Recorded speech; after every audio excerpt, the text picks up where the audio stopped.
Colour always lifts my mood. And when you put 40 colours in a cute little box, which is another obsession of mine, I'm just a very, very happy person. Now, I find, like I said, colour just so uplifting. And these colours are all part of the new Finkerprints, which are little mini stamp pads. So you can use them like that on the paper and create a dot, and I'll show you that a bit later. But they are stamp pads. The ink that is inside them is dye-based, which means it's water reactive. There are some fusion colours in here which cling to the paper in a bit of a different way. Not as waterproof and permanent as the Inkvincible stamping inks that I've just released before these.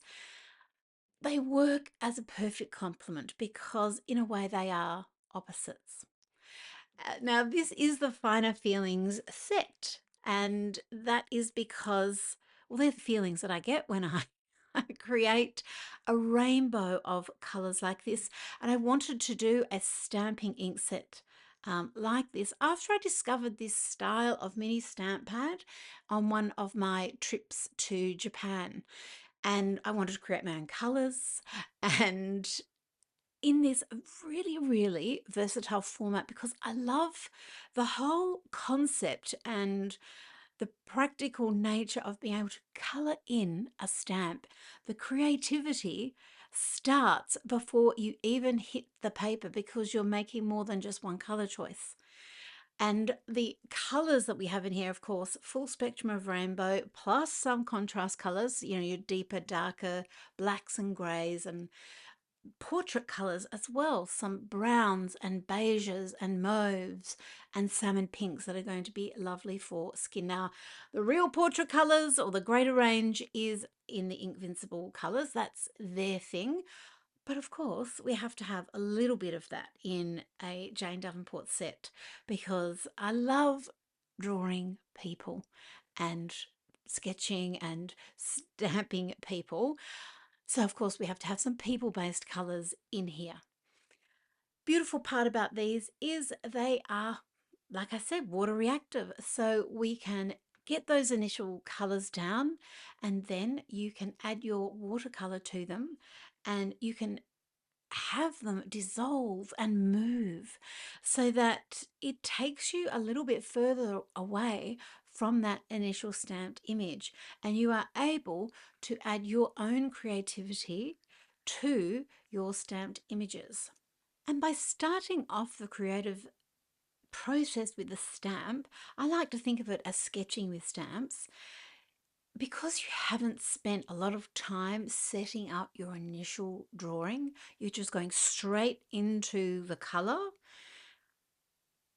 It's a very freeing experience. It really opens up the experimentation, exploration process because you've given yourself such a massive shortcut. And because of that beautiful, soluble, friendly ink formula, the Finkerprints really work extremely well with all forms of other media. And because they blend, it allows your stamps to just become part of a creative experience rather than just really standing out. And this is the way I love to use my own stamps. Now, I love drawing. I adore drawing. Sometimes I don't have time to create something from go to woe. I have to employ some little shortcuts and this is one of them, and the Finkerprints just make this process absolutely delightful. And if you want to learn more about that, I've actually got an online workshop that called Stamp to Story. It shows all sorts of other ways of using stamps, and you can carve your own stamps, you can use stamps that you've purchased already done. You might have a great big collection of them, you might have none. This will just show you how to really get the most value out of your hoard if you're anything like me. Now, the fingerprints, of course, come with a little swatch card. They actually come with 2 swatch cards in each case so that you can mess one up and you can make a perfect one, or more realistically, you can keep one with the set and you can put another one in a journal or in whatever other art swatching color record keeping that you have. So I've got the ink cyclopedia and you could pop it in the larger one of those. Now, this is another really fun thing that I was playing around with in a live stream. I've got my, I can't remember the name of the stamp set, but this is, I remember drawing it. It was in Portofino in Italy. And I'm using the Inkvincible ink on here in Lagatha, which is a jet carbon black, and it's a waterproof ink. And I use it to break in brand new stamps, which this is. Just helps the stamp get off to a really, really good start. Of course, I clean off the ink and then it's ready to use with other things, which we will do in a minute. But before we get to that, I've just stamped it on just a page there with some other watercolors and other inks on there. And I'm just using the fingerprint like an extension of my fingerprint and just adding some little polka dots just by swirling slightly that fingerprint rather. But of course, you're not going to get a perfect little swatch. You're going to get a little swirl of the ink. Add a little bit of water on a brush though, and you can fill in those little extra spaces. And I'm just using a piece of paper as a mask just to get those little half dots there. Add a little bit more of that watercolor ink into the hair, on the lips and the cheeks. And I love just how easy that was as a little delightful experimental page. Now, you would have seen a little bit earlier in this video, we flashed past me doing some rainbow mermaids. And although the intention with this set is to help you colour in your stamp however you like, I adore doing little graduated rainbows with them because they are in that rainbow formation. You can rearrange them however you like, however. But because they're in that little rainbow formation, it makes it very easy just to create a lovely little rainbow going down the page. Now, if you're going to do this, and I thoroughly recommend it because it just feels good, when you're using yellows, just remember that yellow is a sunshine color, but it's lighter than all of the others.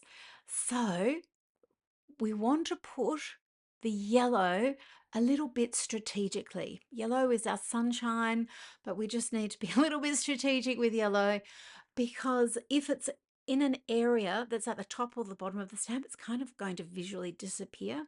Or if you put it in an area where it's an important bending spot or focal point, again, it's going to disappear. It's a good color to have as a halo or as an attention or an addition to.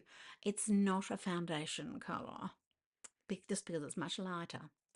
So in this instance, even though the yellow was sort of hitting around her waist area, because focally that's quite important, I actually brought the orange down just into that area and skewed the yellow a little bit so that it's going to complement the whole image, and I'm still going to have a little bit of definition. I'm just talking out my thoughts out loud as I was creating this.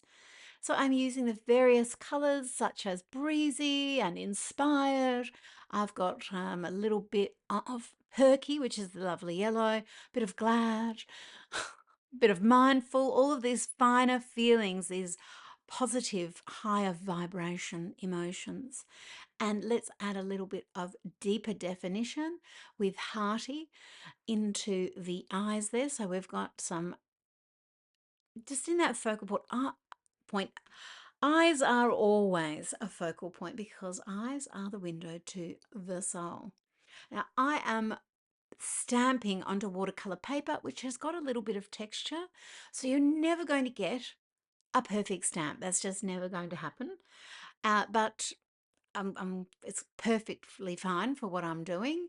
And I'm also just doing a shadow stamp just to add a bit of water to the stamp again and get another impression. just on the other page, and then spritzing some water on it as well, just to show you how the ink just keeps moving. And I'm just noticing this now, even though I've been talking about yellow not being a good foundation color and da da da. Look at the color that has remained mostly on the stamp over there, and that is really standing out now and having a defining moment. It's the yellow. Yellow is amazing. Now, what I'm doing on this page, and I was talking about manifesting really good intentions for the new year and to make it a nice creative year. So I'm again going into this rainbow formation with some of the book truck watercolors. And then I think when this is all dry, I might add not so much New Year's resolutions, but just some intentions for the year, or I might just leave this page how it is. Art, for me, is really, it's about the process and about the act of doing it rather than whatever the end result is. It's the act of me doing art that is so important to me and makes me feel like myself. What I've done on the other page is thought, what would happen if I put water down and stamped with these water reactive inks, just straight from the pad into a little bit of water and just see what happens. So this is just a little experiment. I kind of love the little edge that it was creating. I think this would be a nice background technique to play with and just to create on top of later, maybe a nice quote or a to-do list or who knows, some intentions, some goals, some wishes, whatever I feel, or it might just stay like this. That's the beautiful part of art journaling and of art in general, is you are the artist, you're the boss of the paint, and you can really do what it is that you like to do. So you can see just from this little introduction of a few little techniques how much fun fingerprints are, how useful stamps can be, how creative they can be, and I thoroughly encourage you to come and have a look and investigate this for yourself.